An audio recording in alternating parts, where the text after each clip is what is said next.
আজ আমরা এমন একটা মানুষের সাথে কথা বলতে আসছি, যে মানুষটা জন্ম থেকেই শারীরিক প্রতিবন্ধী, কিন্তু সে খুব মেধাবী একজন ছাত্র। কিন্তু তার আর্থিক অবস্থা এতটাই খারাপ যে তাকে সামনে এগিয়ে নিয়ে যাওয়ার জন্য যে আর্থিকভাবে সাহায্য সহযোগিতা দরকার, সেটা তার পরিবারের পক্ষ থেকে এখন আর সম্ভব হচ্ছে না। ছোট থেকে তাকে এই পর্যন্ত মানুষ করছে, যতটুকু তাদের আর্থিক অবস্থা সেটা দিয়ে তারা সবসময় চেষ্টা করছে। আচ্ছা, আমরা তার সাথে এখন কথা বলি। আচ্ছা, তোমার নাম কি? সজীব দাস। সজীব দাস। তুমি কোন পর্যন্ত লেখাপড়া করছো? এই তো ইন্টার সেকেন্ড ইয়ারে পরীক্ষা দিয়েছি, রেজাল্ট নিয়ে। আচ্ছা, আপনি কি হন? মা, সজীবের মা। একটু জোরে বলুন। সজীবের মা।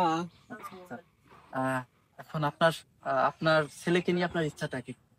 ছেলে এখন বাড়ি বসে একটা কিছু করতে পারলে পালায়, তো বাইরে যে কিছু করতে পারবে না। তাই সে নতুন একটু ব্যবস্থা করে দিলেই ভালো হয়। আচ্ছা, মানে সহযোগিতা দরকার, তাই তো? হ্যাঁ, আচ্ছা আচ্ছা। সহযোগিতা। এখনো আচ্ছা, তুমি কি করতে চাচ্ছো মূলত? আমি অনলাইনে ফ্রিল্যান্সিং ধরনের ইত্যাদি আচ্ছা, তুমি কি এই যে অনলাইন এই যে ফ্রিল্যান্সিং, এটা তো কোর্স করা লাগে, তুমি কি কোর্স করছো? না, এখনো করিনি। আমি বেসিক প্রথম থেকে শুরু করি। আচ্ছা, প্রথম থেকে শুরু করতে চাচ্ছো, তাই তো?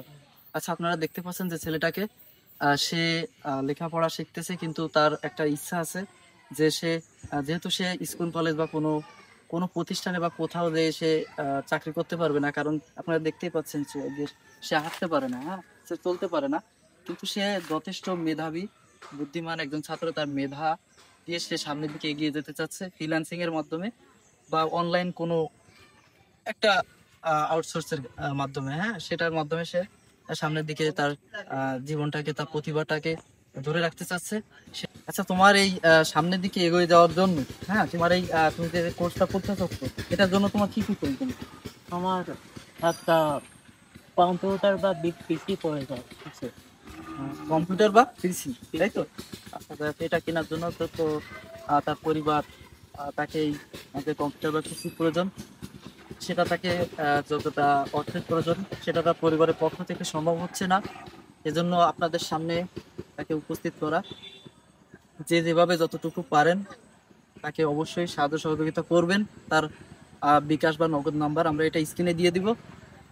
আর এটা বেশি বেশি করে শেয়ার করবেন, এবং তার বিষয়ে তার আশেপাশে আমরা এখানে আরো দু একজনকে দেখতে পাচ্ছি, আমরা তাদের কাছে একটু শুনে দেখি যে আসলে তার যতটুকু জানেন বলেন। ছেলেটা আসলে ও ছোটবেলা থেকে ওরকম, কিন্তু এখন পড়াশোনার খুব মেধাবী, খুব ভালো। ও যদি জীবনে কিছু করতে পারে আমাদের সবাই ভালো লাগবে। তাই? আচ্ছা, আপনি কিছু বলেন ও ছেলেটাকে নিয়ে, কারণ ওকে দেখে আসলে যেটা মনে হচ্ছে ও খুব তীব্র ইচ্ছা আছে লেখাপড়ার প্রতি, এবং আপনারা আসলে ওর জন্য কষ্ট কি লাগে, চাচ্ছেন? এটাই ঠিক কথা, যে ওর জন্যই আমার কষ্ট লাগে। আমার কত কথা কথা গেলেও আমার কষ্ট হয়, যে ওর কথাটা আমারও বলতে কষ্ট গেলেই আমার লাগতেছে, কষ্ট কষ্ট হচ্ছে। লাগতেছে যে ও কিছু তা কি করতে পারুক, বলবো? এটাই আমরা চাই। জীবনে সফলতা আসুক, ওর বাবা মার যে মা তো কষ্ট, ভালো সে থাকুক। কষ্টটাও আর নিয়ে বাবা লাঘব মারও হোক। তো সেরকম কোনো না, যে বাবা ওর মার জন্য যে কিছু করি কিছু আমি। করবে আচ্ছা সেরকম আচ্ছা। ক্ষমতাও নেই বাবা মার। সম্মানিত দর্শক, আপনারা শুনলেন ছেলেটার ব্যাপারে।